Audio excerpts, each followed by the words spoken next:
ಮಂಡಿ ನೋವು ಇದೆ ತುಂಬ, ಅದಕ್ಕಾಗಿ ಎಕ್ಸಸೈಸ್ ಮಾಡೋಕ್ಕಾಗ್ತಾಯಿಲ್ಲ, ವಾಕ್ ಮಾಡೋಕ್ಕಾಗ್ತಾಯಿಲ್ಲ ಅನ್ನೋರಿಗೆ ಈ ಹ್ಯಾಕ್ ಟ್ರೈ ಮಾಡಿ. ನಿಮಗೆ ಮಂಡಿ ನೋವು ಕಮ್ಮಿ ಆಗುತ್ತೆ ಆ್ಯಂಡ್ ನೀವು ಅದರಿಂದ ಸೇವ್ ಕೂಡ ಆಗ್ಬೋದು ಆ್ಯಂಡ್ ವಾಕ್ ಎಕ್ಸಸೈಸ್ ಎಲ್ಲ ಮಾಡ್ಬೋದು. ಅದೇನೆಂದರೆ ರಿವರ್ಸ್ ವಾಕಿಂಗ್, ಹಿಂದೆ ನಡೆಯೋದು. ನಾರ್ಮಲ್ ವಾಕಿಂಗಲ್ಲಿ ನೀವು ನಿಮ್ಮ ಮೇಲೆ ಫುಲ್ ಪ್ರೆಷರ್ ಬೀಳೋದ್ರಿಂದ ಕಷ್ಟ ಆಗುತ್ತೆ, ಸ್ವಲ್ಪ ಹೊತ್ತು ಜಾಸ್ತಿ ನಡೆಯೋಕ್ಕಾಗಲ್ಲ ಅಥವಾ ಎಕ್ಸಸೈಸ್ ಮಾಡೋಕ್ಕಾಗಲ್ಲ ಅಂತ. ಬಟ್ ನೀವು ರಿವರ್ಸ್ ವಾಕಿಂಗ್ ಮಾಡೋದ್ರಿಂದ ನಿಮ್ಮ ಪ್ರೆಷರ್ ಎಲ್ಲ ಕ್ವಾಡ್ರಸೆಪ್ಸ್ ಅಂದರೆ ತೊಡೆ ಮುಂದೆ ಭಾಗಕ್ಕೆ ಬೀಳೋದ್ರಿಂದ ನಿಮಗೆ ಅಷ್ಟು ಪೇಯ್ನ್ ಆಗಲ್ಲ ಆ್ಯಂಡ್ ಅದರಿಂದ ನಿಮ್ಮ ಲೆಗ್ಸ್ ಕೂಡ ಸ್ಟ್ರಾಂಗ್ ಆಗುತ್ತೆ, ನೀ ಕೂಡ ಸ್ಟ್ರಾಂಗ್ ಆಗುತ್ತೆ.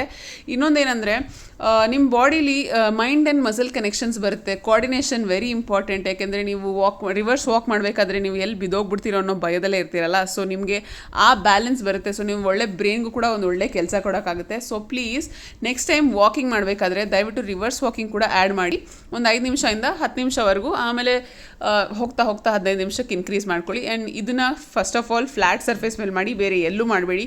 ಮಾಡೋಕ್ಕೆ ಕಷ್ಟ ಆಗ್ತದೆ ಅಂದರೆ ದಯವಿಟ್ಟು ವಾಲ್ ಸಪೋರ್ಟ್ ಇಟ್ಕೊಳ್ಳೋಣ ಟ್ರೈ ಮಾಡಿ. ಇದೊಂದು ಕನ್ಸಿಸ್ಟೆನ್ಸಿ ಇದ್ದರೆ ನಿಮ್ಮ ನೀ ಪೇನ್ ಕೂಡ ಗ್ರ್ಯಾಜುಲಿ ಕಮ್ಮಿ ಆಗುತ್ತೆ. ಆದರೆ ನೀವು ಛಲ ಬಿಡದೆ ಪ್ರಾಕ್ಟೀಸ್ ಮಾಡಲೇಬೇಕು. ಓಕೆನಾ? ನಾನು 15,000 ಸ್ಟೆಪ್ಸ್ ಕಂಪ್ಲೀಟ್ ಮಾಡಿದೆ. ನೀವೆಷ್ಟು ಮಾಡಿದ್ರಿ? ಕಮೆಂಟಲ್ಲಿ ಹೇಳೋದು ಮರಿಬೇಡಿ. ಬಾಯ್.